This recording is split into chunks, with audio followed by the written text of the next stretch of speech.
There's an awful lot more to Newry than meets the eye, you know. We have a tremendous history. The town was founded in 1144 around a yew tree, planted by St. Patrick himself. And don't worry about the cannon. It's not intended to scare you off. It's Russian and came from the Crimean War, and it was given to the town in recognition of Newry men who fought there. Well, here I am in my own hometown of Newry, and of course this is the very famous Newry Market, the place to come if you want a good bargain. All the tourists come here because it's just got a friendly atmosphere of all the Newry people. And the only difference now is that there's even more tourists flocking. The greatest place to get a pair of tights, nice and cheap. That's where I buy my tights all the time. What ahead, no fancy prices here. Since I was a wee girl, I always fancied being behind the fruit counter, and I'm so excited because today I get me big chance. Catherine, am I doing all right? Am I doing all right? Go on ahead, Rosemary. Shout a wee bit louder there. Am I not loud enough? Get your melons here now, everybody. Get your melons. That's loud enough. Go on ahead, I'll do my best. Get your melons, very cheap melons here, yes. I'll put them down here. Loads of mushrooms. Get your, oh yes, what's these things? A gooseberry.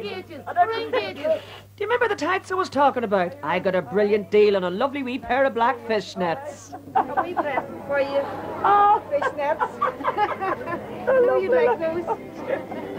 There's so much talent in Newry, with the singing, the music, the dancing, and of course the crack. We even have our own version of river dance, performed by the very talented Clanry dancers.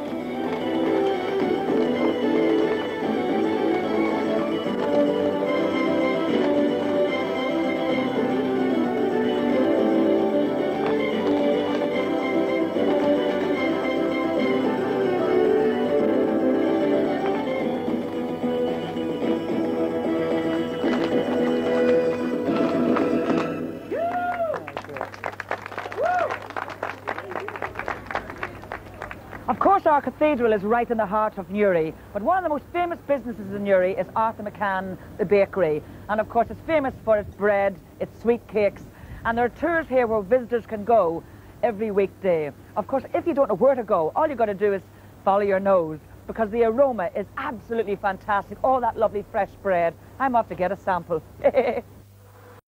They've been baking bread at McCann since 1837, and what's special about the bakery is that much of the produce is for export. What you're seeing here is the process for making the porter cake. It's made of Guinness and it's an original Newry recipe, sold right around the world. But no day trip here would be complete if you missed the boat across to Carlingford. This machine is normally hired out to anyone who likes fishing, and the lock's ideal for that, as skipper Oliver Finnegan told me. The lock itself is quite famous, that it holds the Irish record for the largest tope ever caught in Ireland. That the weight of the fish was 65.5 pounds. It was caught by a person called Cecil Young from Lisburn, and he still holds that record to this day. My goodness, that's certainly the fish that didn't get away, eh? By boat it takes about a half an hour to get to Carlingford, and you can drive there in 20 minutes. The Cooley Mountains are absolutely beautiful, and Carlingford's best-known landmark is the medieval King John's Castle. Named after the English king who visited here, the castle guarded the entrance to the loch. There's something very French about the wee, quaint, narrow streets here, and the cuisine, well, you can get anything you want here. Where would you find a restaurant that caters for all nationalities? Greek, Mexican, Thai, French, you name it, it's here, stuck up a side street. I've discovered it. Where else but in Carlingford?